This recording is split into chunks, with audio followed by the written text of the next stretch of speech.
beg to move that an humble address be presented to Her Majesty as follows. Most gracious Sovereign, we, Your Majesty's most dutiful and loyal subjects, the Commons of the United Kingdom of Great Britain and Northern Ireland, in Parliament assembled, beg leave to offer our humble thanks to Your Majesty for the gracious speech which Your Majesty has addressed to both Houses of Parliament. It is an honour to have been asked to move the loyal address. But first, it's important we recognise that we meet in the shadow of some of the most terrible tragedies of modern times. Nothing, we say, can undo what has happened in North Kensington, or for that matter on the streets of London or Manchester. What we can in this House do is to join our Sovereign in leading the nation in mourning the dead, in caring for the injured and the bereaved, and uniting in an absolute determination to prevent any such tragedies and outrages happening again. Yeah. Our tone in this and future debates in the coming days and weeks must reflect the nation's horror and sadness at such awful tragedies. The country expects our debates and arguments to be robust, but there's room for consensus too. At times like this, we should reflect on Joe Cox's words about there being more that unites us than divides us. Yeah. Mr. Speaker, I'm not the first Richard Benyon to have been asked to move the loyal address. My great-great-grandfather was the MP for Berkshire between 1860 and 1876. Though in many ways a great man, there is no record of him ever troubling Hansard with any speech, even a maiden speech. However, he was asked by Disraeli to move the loyal address in 1869, but replied that, though mindful of the honour, as a matter of principle, he never spoke in Parliament. As you know, Mr. Speaker, my father was one of your predecessors as member for Buckingham, and he told that story to Speaker Thomas, who clasped a hand to his head and said, "How I wish there were more like him in the House."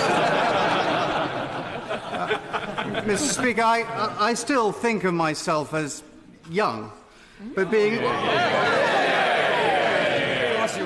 asked to do this singular honour reminds me that I am, as golfers put it, on the back nine.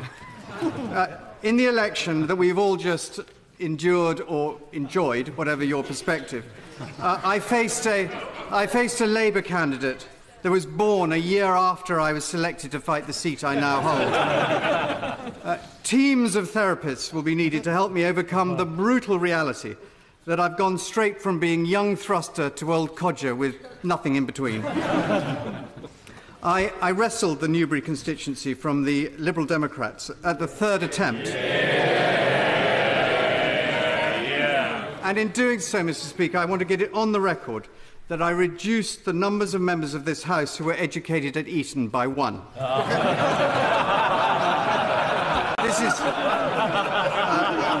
This may be the reason why some members opposite consider me something of a working-class hero.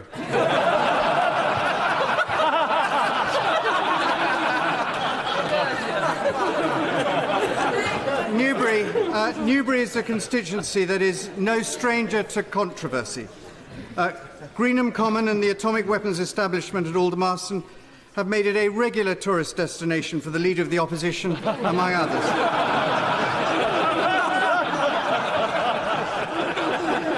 He will be pleased that one particular sword has been beaten into a ploughshare, which was the runway at the now decommissioned Greenham Common Air Base, which was taken up and crushed to form Newbury's new and infamous bypass. The only other member for Newbury to have moved the loyal address was William Mount in 1905. A year later, he lost his seat due to a combination of negative campaigning by the Liberal candidate. I know that's hard to imagine. And, crucially, because he was not a champion of free trade. The latter, a fact not lost on a champion of free trade, his great-grandson, David Cameron.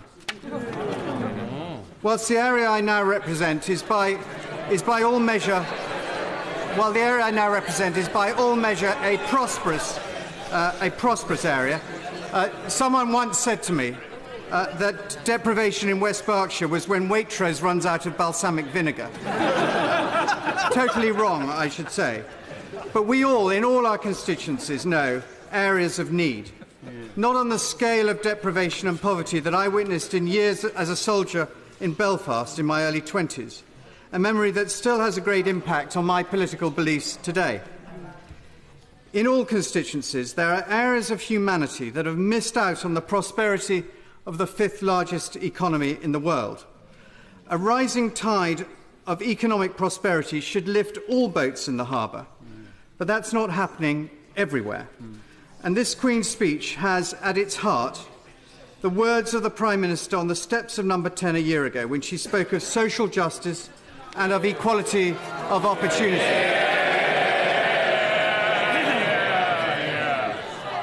The part of England that I represent combines so much of what makes me positive about Britain's future. Sitting alongside some of the most breathtaking countryside exists an economy of extraordinary excitement and dynamism. In 1985, a small group of people started working on mobile telecommunications in a one-room office above a curry restaurant in Newbury. That company, Vodafone, still based in Newbury, employs 108,000 people worldwide and is worth £59 billion. West Berkshire remains one of the most exciting places to start or to grow a business.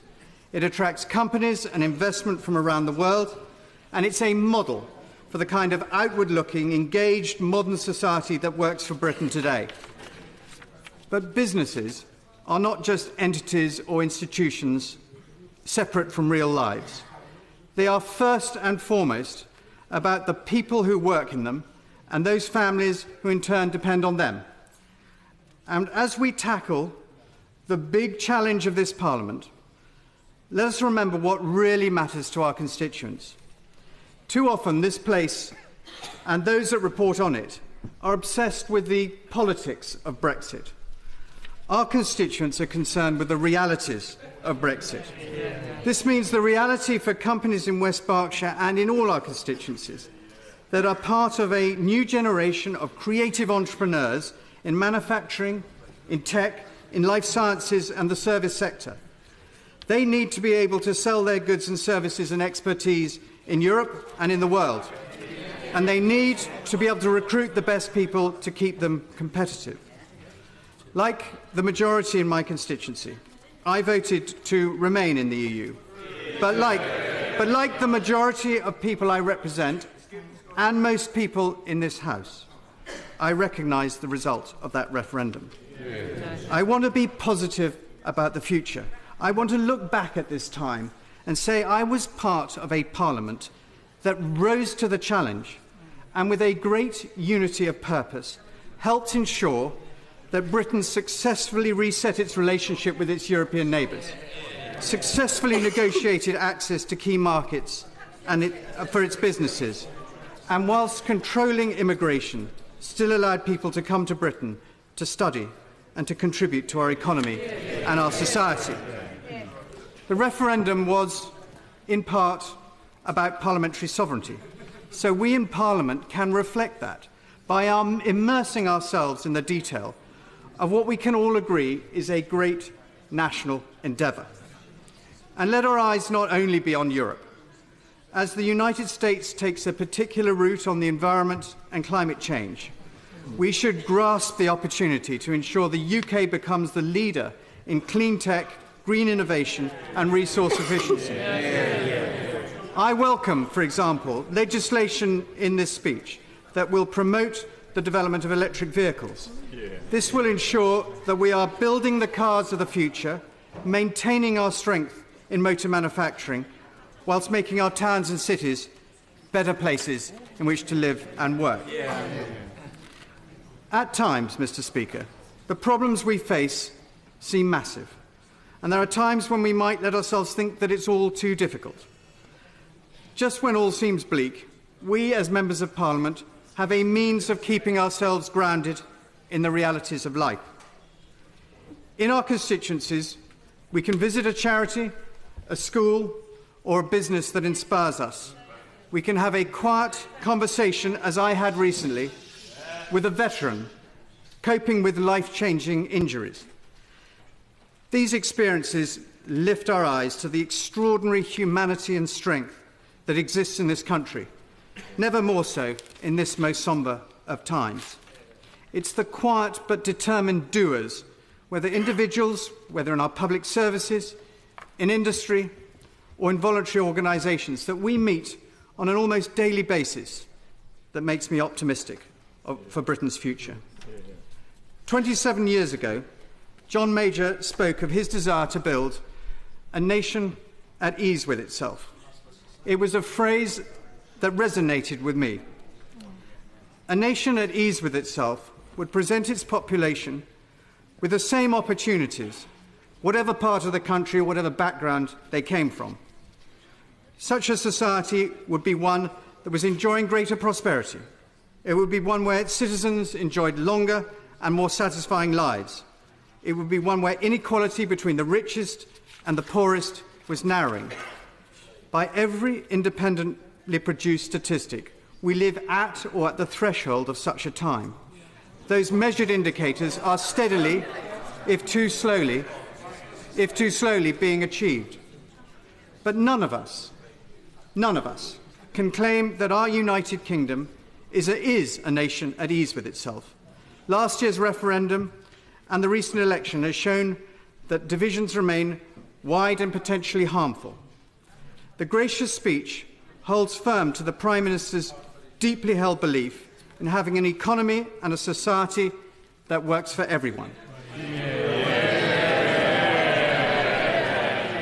These are values that matter to her, they matter to me, and I know that they actually matter to every single member of this House. Those we represent deserve to live in a country at ease with itself and with the world. I commend this motion to the House.